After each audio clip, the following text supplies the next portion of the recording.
Did you see the video where that creator said he was shoved out of an elevator in Italy, but when they all found out he was American, they were like, this is not Italia, this is not Italia. That is very much Italia.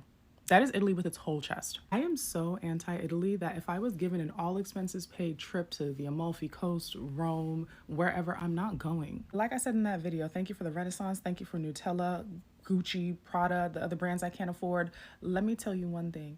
Give me all that, toss the rest of the country in the ocean. I spent 3 months in Italy in 2013 and then I went back in 2018 for a short while. And let me tell you, even after growing up in the southern United States, I have never experienced the overt disrespect and racism that I experienced in Italy. I'm talking assault. I'm talking people avoiding me in the street. I'm talking people acting like I was there to rob them because I'm asking for directions. Stares of disgust, all out rudeness, just microaggressions worse than I have experienced in America. Family. This is an American sister, American black sister, explaining the kind of racism she faced in Italy.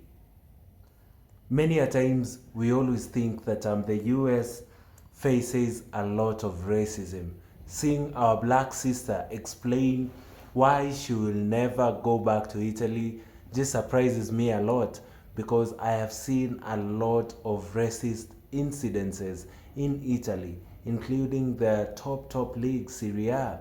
We've seen racist abuse towards Mario Balotelli, one of the most famous black footballers ever to exist. We talk about Kevin Prince Boateng. We talk about Romelu Lukaku, who's been in the Italian league for a while right now.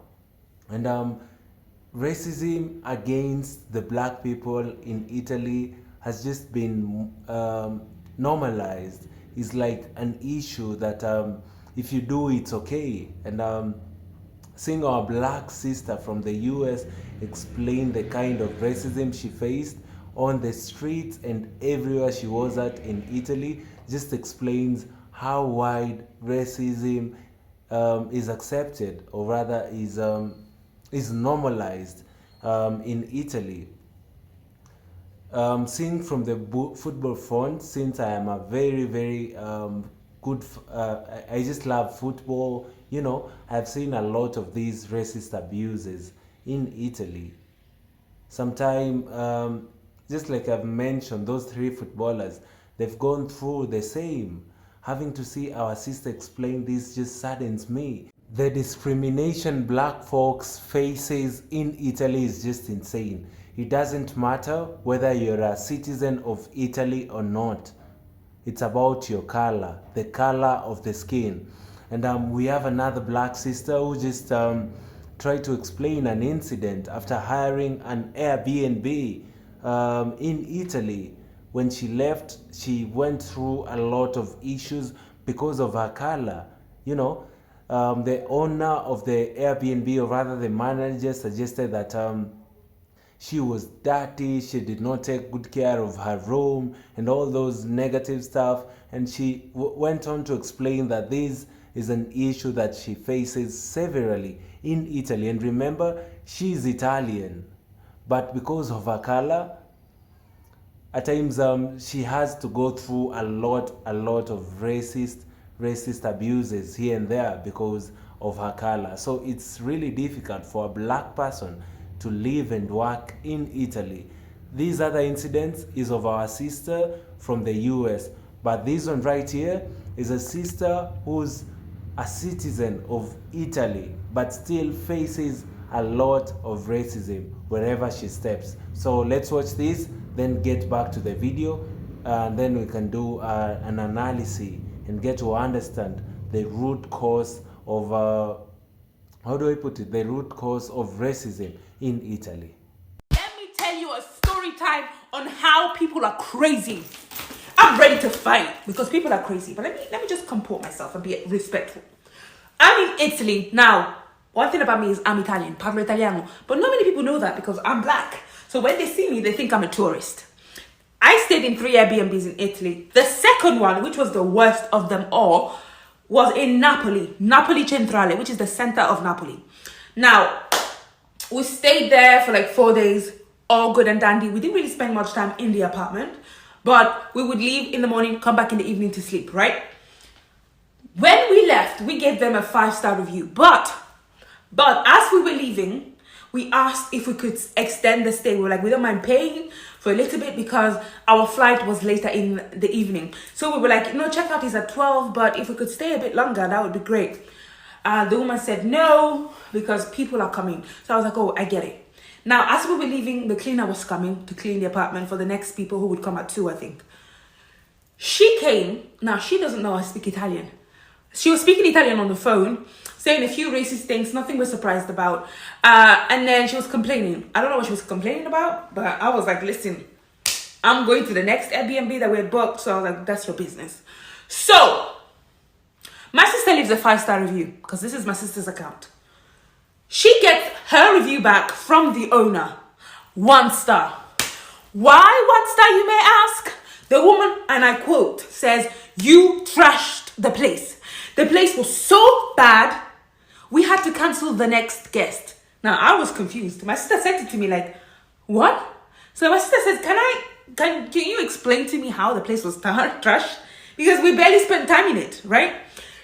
Oh my God, still cannot believe it. She sends a picture of the crumbs on the floor. There is crumbs on the floor, like half a biscuit on the floor. Why, you may ask? As we were leaving, my sister has a 1-year-old. Her 1-year-old was getting a little bit antsy. So my sister says, here's a biscuit. We're leaving, okay? As I'm dragging the bags out, I see her handing my niece the biscuit. My niece must have taken a bite and some of the biscuit fell on the floor as we were leaving. This woman says we trashed the place.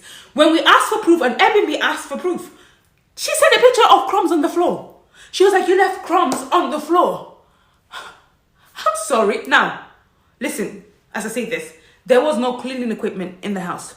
There was no broom. I come from an Italian household. We sweep every day. So I remember looking for a broom. There was no broom. My sister even messaged her to be like, oh, next time leave a broom because we can, clean up here and there. So I would pick things up in my hands. My 1-year-old niece would drop something. I would pick it up because I hate sticky floors. Okay? So family, if you thought that it's only our black American sister who experienced racism in Italy, this video can really prove you that it's not about your country, it's about the color of your skin. This lady right here is Italian, and she says that the cleaner communicated on a phone call to the owner of the Airbnb, and she spoke ill about them, and she was so racist in her conversation. She did not know that the other people had the exact things she was talking about because she was speaking Italian, and the lady in question was also Italian, but she did not know. So this just shows us how Italy has this disease of racism, how black folks should expect this if they must visit Italy. Some of these incidences just brings these thoughts in me, or rather in black people. Does this mean that we can never visit Italy? Does it mean that we can never go to Italy even for business? Because many a times we should expect this same treatment. Having this in mind, I had to do my research, and I noticed that the perception of Italy as anti-black is rooted in a mix of historical, social, and contemporary factors. Here are some of the key contexts that contribute to this perception. We have the historical context where they talk about the colonial history, and Italy ventures in Africa. Italy had a lot of colonial ventures in Africa, particularly in countries like Ethiopia, Eritrea, Somalia, and Libya. There were a lot of brutal and racial ideologies that dehumanized the local populations. The legacy of these actions has lingered in the Italian society, and that's why they have the same mentality to date. That's why they act against black folks the same way since the days of colonialism. And seeing the same things happen right now is just so unfortunate, because even countries that have black population, their leaders are puppets of these same nations that are treating its citizens wrongly in this day and time. Which is this just explains better why we are still going through these racist abuses in Italy in 2024, which is so wrong. And the other issue could be immigration. In recent decades, Italy has seen an influx of migrants and refugees from Africa. Many of these individuals face economic hardships, live in marginalized conditions, and are subjected to social exclusion. At times they feel like black folks from Africa or from other parts of the world are trying to seek refuge because their systems are not working, and they tend to just treat the black folks wrongly because they know that they are the people in power at that given point in time. When you come to Africa, you go to Italy and seek for an opportunity, they treat you as though you cannot be able to sustain yourself in their own country. If they are your bosses, they'll make you go down on your knee for you to be able to get those opportunities because they feel like black folks are lower than them, which is not true. Black folks are the real deal. I always tell my black brothers and sisters that when the black folks can come together as one and be able like to unite, we can just take over the world. The whole world is afraid of the power that the black folks hold, because if we talk about natural resources, all of them are gotten here in Africa and they are taken overseas to all those superpowers, because like we just have the power that the people are using against us. They must make us feel bad for us just to continue being below them, but that is not the case. I always push for this analogy of black folks coming back to the motherland and investing back to the motherland to kill such racist diseases, such racist norms outside of Africa, because I believe that the power of the power of black folks is within Africa. If we can change, if we can trade against each other right here within the borders of Africa, if Kenyans can produce coffee, if they can offer let's say Nigeria the coffee, if Nigeria can offer oil to Kenya, and we do the exchange, we do trade amongst ourselves without having to depend on foreign countries for market, then Africa can take over. So this is just but how do I put it? This is just but an eye opener for black folks from all over the world that we are special. That's why they just want to put us down and make us feel bad about ourselves. Let you not take these. It's time for black folks in Italy, in the US, and from all over the world to go back to the motherland and look for a country that they can settle in. Or rather, just do your research and get to know, if you retire one day, which countries can allow you, or rather give you, a retirement visa, because that's what can make the black folks get respect.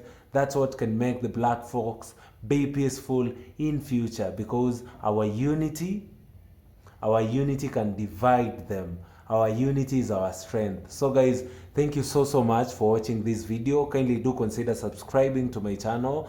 You can also share my content widely for your friends and family, and I'll be so grateful, guys. See you all in my next video, and kindly like this video so that it can be recommended to other black folks outside there. Thank you guys so much. See you all in my next video. Goodbye for now.